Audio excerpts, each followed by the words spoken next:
যিসকল আৰ্টিষ্টক আপুনি মাতে ৰঙালীত হওক বা নৰ্থ ইষ্ট ফেষ্টিভেলত হওক ফ্ৰীতে গান গাবলৈ মাতে আৰু বহুতক মাননি নিদিয়ে এই প্ৰশ্নটো ভুল কথা মই আজিলৈকে কাকো আমি ফ্ৰীতে দিয়া নাই সকলোকে পইচা দিয়া হয় ফ্ৰীতে আজিলৈকে কাকো আমি নিমন্ত্ৰণ কৰা হোৱা নাই দ্বিতীয় প্ৰশ্নটোৰ উত্তৰ হৈছে ৰঙালী যিহেতু আপুনি তাকে বিগেষ্ট মিউজিকেল প্লেটফৰ্ম ইয়াত গান গালে মিউজিচিয়ানৰ লাভ হয় চ' গতিকে যিটো বজাৰৰ যিটো দাম মোৰ তাতকৈ আমি কমাই দিওঁ ছাপ'জ বজাৰত যদি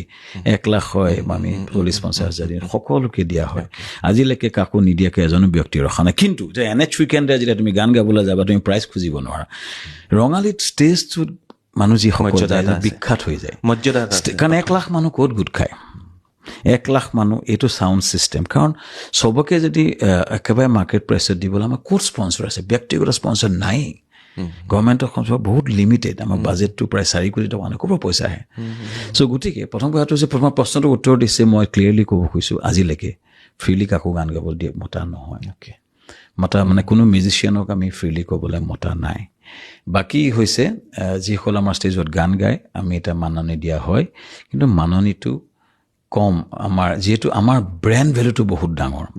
সেইকাৰণে আমি কাৰণ নহ'লে আমি এফৰ্ড কৰিব নোৱাৰোঁ কাৰণ এটা মিউজিচিয়ান আনি আমি কৰিব সেইকাৰণে ৰঙালী যি গায় বাৰে প্ৰতি কিয় গাই থাকে তোমাৰ